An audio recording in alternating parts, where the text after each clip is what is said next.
people there, this is Diya Patel and welcome back to my YouTube channel. So in this video I'll be sharing with you people some of my first year experiences at hostel and how we survived it. So let's get into the video. जैसे आपको college allot किया जाता है, आपके parents वहाँ आपका admission करवाते हैं एंड देन आपका हॉस्टल अलॉटमेंट होता है. जब आपको हॉस्टल अलॉट किया जाता है और parents help you shift over there and then वो आपको छोड़ के चले जाते हैं. अगर आप घर से पहली बार बाहर निकल रहे हो तो इट फील्स लाइक आपको किसी अनजान शहर में अकेला छोड़ के चले गए, like you literally know nothing. और स्पेशली अगर आप किसी और स्टेट से कोई और स्टेट में जा रहे हो तो वहाँ का कल्चर पूरा अलग है, आपको लैंग्वेज इश्यूज़ आते हैं, तो आपको स्टार्टिंग में बहुत एडजस्ट करना पड़ता है. फर्स्ट ईयर में ऑलमोस्ट पढ़ने से ज़्यादा एडजस्ट करने में टाइम चला जाता है आपका हॉस्टल में. घर पे आपके पास सिंगल रूम होता है, पर्सनल वॉशरूम होता है, लेकिन मोस्टली हॉस्टल्स में सिंगल रूम नहीं होते. हमारे यहाँ पे स्टार्टिंग में फर्स्ट ईयर में 3 BHK अलॉट किया जाता है बिटवीन 8 पीपल. एंड जिनको इतने लोगों के साथ रहना अच्छा लगता है for them it's good, but जिनको अकेले रहना अच्छा लगता है for them it may become too frustrating initially, but धीरे धीरे आदत पड़ जाती है. Like I used to be a loner before I came over here, but अब धीरे धीरे आदत पड़ गई है और अब सबके साथ रहना अच्छा लगता है. हॉस्टल में रह के सिंगल रूम और पर्सनल वॉशरूम की इतनी वैल्यू बढ़ जाती है कि घर जाके अगर आपको सिंगल रूम और पर्सनल वॉशरूम मिल जाए तो it feels like a heaven to you. हो सकता है स्टार्टिंग में आपको जिसके साथ रूम अलॉट हुआ है उसके साथ आपकी वाइब्स मैच ना हो, उनके कुछ अलग इश्यूज़ हो, आपके कुछ अलग इश्यूज़ हो, बट धीरे धीरे everything falls into its place. Hostel में there are variety of people and you get a lot of experiences over here.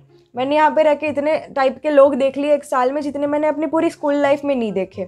And there are type of people, एक तरफ लोग होंगे कि जो बोलेंगे मैंने कुछ नहीं पढ़ा जबकि उन्होंने सब कुछ पढ़ रखा होगा.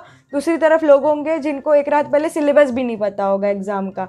तीसरी तरफ लोग हैं जो रात को सिलेबस शुरू कर रहे हैं और सुबह तक लॉबी में बैठ के पूरा सिलेबस ख़त्म कर देते हैं. एक सबसे इंपॉर्टेंट चीज़, जब आप स्टार्टिंग में एडजस्ट हो रहे होते हो एंड आपके एग्ज़ाम्स आ रहे हो, you initially don't know how to study, what to study, तब इतना प्रेशर बिल्डअप हो जाता है कि आपको एग्ज़ाम छोड़ के घर भाग जाने का मन करता है इनिशियल एग्ज़ाम्स में.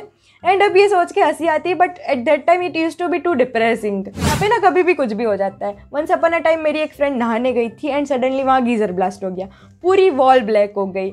1 minute it's a white wall and another minute it turns black and shiny. दूसरी एक फ्रेंड थी, वो नहाने गई और सडनली उसके सर के बाजू में एक बल्ब फूट गया. लकीली उसका सर बच गया. एक बार यूनिवर्सिटी एग्ज़ाम के पहले मैं रात को पढ़ रही थी एंड सडनली 2 बजे रात को लॉबी में ट्यूबलाइट फूटती है. फॉर्चुनेटली कोई था नहीं वहाँ पे, वरना उसका सर उस दिन पक्का फूटता. यहाँ पे आधे बल्ब डिस्को लाइट बने हुए पड़े हैं अभी. हम फर्स्ट ईयर में थे तब सीनियर से IMP लेके वापस आ रहे थे रात के 12 बजे एंड सडनली हम 3 लोग लिफ्ट में फंस गए. अब लिफ्ट में नेटवर्क भी नहीं आता और लिफ्ट के बाहर आवाज़ भी नहीं जाती. अब ऐसे केस में आपको नेटवर्क वापस आने का वेट करना पड़ता है एंड एक बार नेटवर्क आ जाए तब आप किसी को कांटेक्ट करके you can get yourself out of that lift. एक बार तो जिन मासी की ड्यूटी थी वो खुद लिफ्ट में 10th फ्लोर पे फंस गई थी, तो आसपास लड़कियों को मिलके लिफ्ट खोल के मासी को खींच के बाहर निकालना पड़ा था. हॉस्टल में हमसे ज़्यादा तो कुत्ते घूमते रहते हैं, यहाँ पे हमसे ज़्यादा खाना तो चींटियाँ खाती है.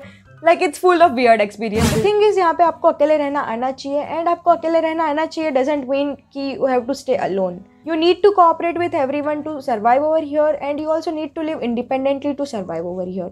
What should go on simultaneously. And यहाँ पे सबकी प्रॉब्लम्स ऑलमोस्ट सेम होती है, सब एक ही चीज़ से गुजर रहे होते हैं.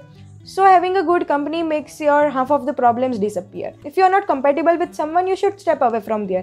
यहाँ पे इतने टाइप ऑफ लोग हैं कि आपको sooner or later आपकी टाइप ऑफ पीपल मिल ही जाएंगे. By the end of second year, you'll almost get to know who are better for you, which people you are compatible with, and you'll get to know with whom you'll be spending the next 3 or 4 years of your life. So it's better to wait for your type of people rather than being with wrong company. Until then, enjoy your own company. मेरे बहुत सारे friends के साथ bonding second year में आके enhance हुई है.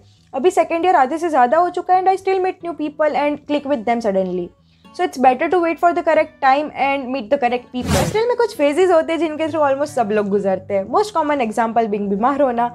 सबको एक जगह का फूड और वाटर सूट नहीं करता ऑब्वियसली. सो ऑलमोस्ट सब स्टूडेंट्स एक बार तो यहाँ पे आके बीमार हो ही जाते हैं, भले वो ज़िंदगी भर बीमार नहीं हुए हो. हॉस्टल में रह के हेल्थ इश्यूज़ होना एंड GI इश्यूज़ होना is very common and the most common being hair fall issues. अब मुश्किल से इतनी प्रॉब्लम्स टैकल करने के बाद फर्स्ट ईयर के स्टूडेंट्स वहाँ पे एडजस्ट होते हैं एंड जैसे ही वो वहाँ पे एडजस्ट होते हैं वैसे ही जूनियर्स के आने का वक्त होता है एंड हमारी शिफ्टिंग का वक्त होता है. जूनियर्स के आते हैं उनको दूसरी बिल्डिंग में शिफ्ट किया जाता है and if they are lucky enough they get to live with their friends and if they are not fortunate enough they will have to live with someone else. So वहाँ पे जाके वापस थोड़ा बहुत एडजस्ट करना पड़ता है, but then it goes on smoothly.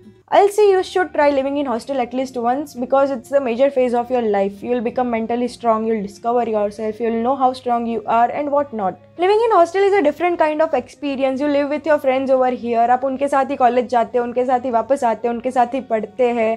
धीरे धीरे आपकी एक छोटी फैमिली बन जाती है यहाँ पे. धीरे धीरे हम लोग यहाँ पे रह के एडजस्ट करना भी सीख जाते हैं. जैसे कि एग्ज़ाम की एक रात पहले लोगों को ग्रुप स्टडीज़ भी करनी होती है और जो सेल्फ स्टडी कर रही है उनको डिस्टर्ब भी नहीं करना होता. ऐसे केस में हमारे पास एक ही ऑप्शन बचता है, लॉबी में बैठ के पढ़ना. हमारी lobby is obviously not a normal lobby. उस लॉबी के सामने लिफ्ट है, वहाँ पे 4 फ्लैट के दरवाजे खुलते हैं, वहाँ लोग आ रहे जा रहे हैं. रात का टाइम है तो टॉप फ्लोर के आसपास चमगादड़ घूम रहे होते हैं. वॉचमैन की तरह वहाँ 2 बड़े बड़े येलो डस्टबिन्स होते हैं. एनआर्ट का प्रैक्टिकल हो तो वहाँ पे बोन्स फैलाए हुए पड़े हैं. और रात के 2 बजे लोग खाना ऑर्डर कर रहे होते हैं. आदत से मजबूर लोग जिनको चाय का डोज चाहिए वो चाय बना रहे होते हैं. चाय ना मिले तो कॉफ़ी अरेंज कर रहे होंगे और भूख लगे तो रात के 2 बजे खाना ऑर्डर करेंगे. ये सब सीन चलते हैं एग्ज़ाम की एक रात पहले, जो आपको घर पे तो बिल्कुल नहीं देखने मिलेंगे. और एग्ज़ाम्स ख़त्म होने के बाद सीढ़ियों पे बैठ के बातें करना और मैगी खाना is too common over here. अब आप घर से पहली बार बाहर निकले तो ऑब्वियसली सारे एक्सपीरियंसेस पॉजिटिव नहीं होंगे. You should be mentally prepared for positive and negative experiences equally.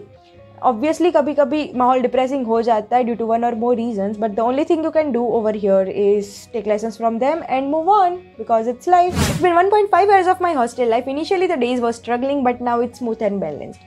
So here comes the end of video. See you in the next video. Bye guys.